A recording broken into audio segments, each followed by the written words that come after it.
Update. Update. You didn't tell me you were going to do that. All right, ready? Update. All right, so this week I told you we were going to be talking more about the writing process, and that's true. I'm going to completely ignore the fact that Craig and I look amazing right now. We do. We really. Today we are going to talk to another writer named Joel Corna. He is a prose writer. He writes fantasy. Let's find out a little bit about the writing process from me and Joel Corna. I didn't know we were doing that. Yep. I'm not talking to him. Here we go. Okay. Since we are talking about writing today, I thought what better way to talk about writing than with an actual writer who writes prose, like actual prose. Look at this book. That's like a legit book, man. We're talking with Joel Corna, who wrote The Sea Stone Sword. When was this released, dude? It came out last year, so 2014. We made a little trailer video for the book. Most of the writing that I've done, pretty much only screenwriting. I've done a few short stories and I write for magazines, but it's very different than creating like a full, huge book. I mean, first of all, anybody, check out Sea Stone Sword. It's a good time. If you like fantasy, it's straight up fantasy. It's so fantasy, it starts with a map at the beginning of the book. Okay, that's how fantasy we're talking right here. That's how you know it's serious business, when there's a map at the start. Just be glad I didn't include the family trees. Sure. What I was thinking about talking about was how the writing process works. Because this story is like so fast moving. Every couple pages, we're in a new location, we're meeting new characters, like it's just keeps on coming. So I'm wondering, do you outline first? Or did you just kind of know where you wanted to start and where you wanted to end up and see where your character took you? When I was writing The Sea Stone Sword, I very much knew where it was going to end. I knew the major characters and I knew the major locations, because this is a world that I created a long time ago. I've got 4 siblings and I grew up telling them stories, and over years we created this fantasy world. And the Rowling method. Knowing the world and knowing the characters so well, I felt I could just sort of riff on it for a while. See, I think part of the thing that a lot of people who consider themselves aspiring writers instead of writers, the trap that they fall into, is that they think what they need to do is know all the parts ahead of time. They think they need to know everything that's going to happen before they sit down to write. And what that's actually doing is like keeping them from accomplishing it. Because for me, I need to be sitting there writing to know what's going to happen. I know bits and pieces, I know characters, but then I don't know what's going to happen until it's actually happening. And then you see, like, because these characters are doing this thing is going to happen, or this thing needs to happen, and I know I need to get them to this place, but in order for that to happen, I need to justify that this way. So it's all about starting something and then reacting to it and continuing to react to it until they get to the place they're trying to go. A nice analogy that I came up with the other day was, it's like playing chess against yourself. Yeah. Where each of the characters is playing their own version of chess, and each of the characters has their own checkmate in mind. Yeah. Whereas you know both sides, but you're still trying to work from each side's point of view. It's about being true to each perspective. And the clashing of perspectives is what results in drama, is what results in story. If it wasn't for Donald, who is the person who is driving them toward doing something with their powers, everybody else would just still be hanging out doing nothing in like in episode 1, you know?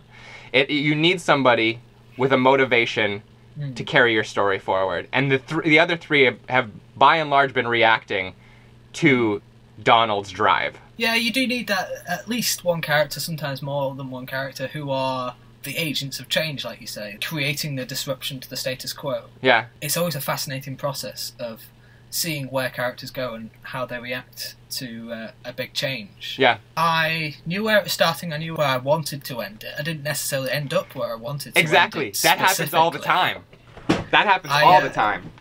And in order to do that, you need to sit down and write. I mean, I was 24 when I first started writing this. Sure. And I was thinking, you know, the first draft, this is the final draft. As I was going through it, I was like, this is not going how I first imagined, but it's going in an interesting direction. I'll keep going. Because once you get to the end, you can understand the beginning a lot better. Absolutely. I think this is especially true of character arcs. Like, you have a character who will do something at the end, and you think, well, I've got to set that up.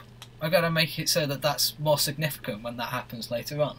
There's a great phrase that I heard a while back. The best writers aren't good writers, they're good rewriters. I know we've got a lot of creative people who watch the updates, and I know we've got a lot of writers and a lot of readers.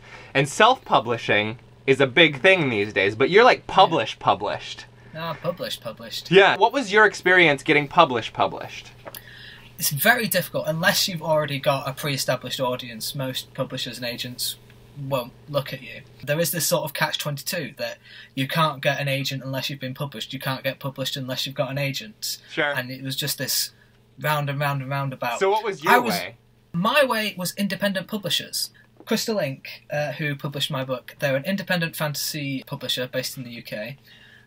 They're an imprint of Grimbold Books, which is their larger body. They've got lots of different genres that they do, and Crystal Ink is their fantasy imprint. Independent publishers are much more open to new talent. Will only have a small window in which you can submit, and they will still get hundreds of thousands of submissions. Sure.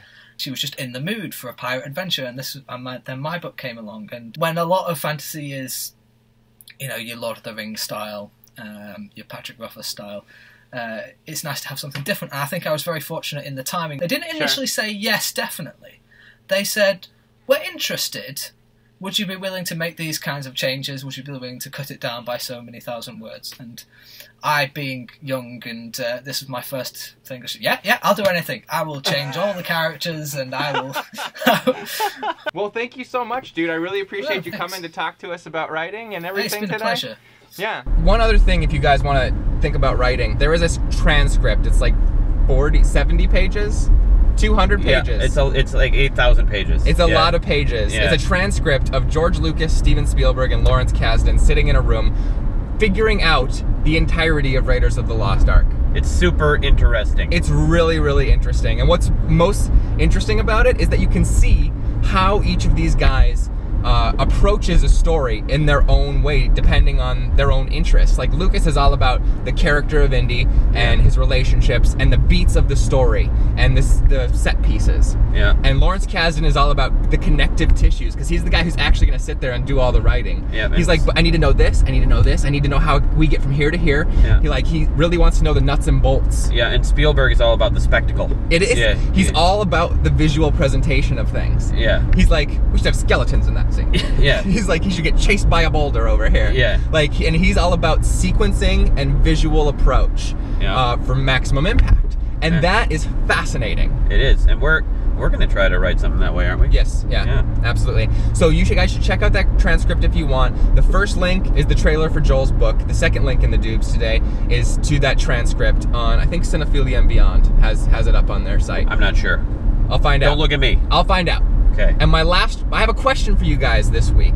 It's now October, the best of the months. It is the best month because it's my birthday in October. Mine too. Same day. Yes. Now, two things. One, congratulations to Majestica, Matt, and Jessica for getting married. Yay! Married. Two, it's now October, and the thing, as many of you will know, I do this thing called the Night Marathon. I watched the entirety of the Nightmare on Elm Street franchise, the entirety of the Halloween movie franchise, and the entirety of Friday the 13th franchise right up there. It's the second entrance. Ah, okay. This year, there's two options. I'm either gonna do the Child's Play / Chucky series, which is 6 movies, or the Saw series, which is also 6 movies. Let me know in the comments which one you think I should do. See you guys in a week.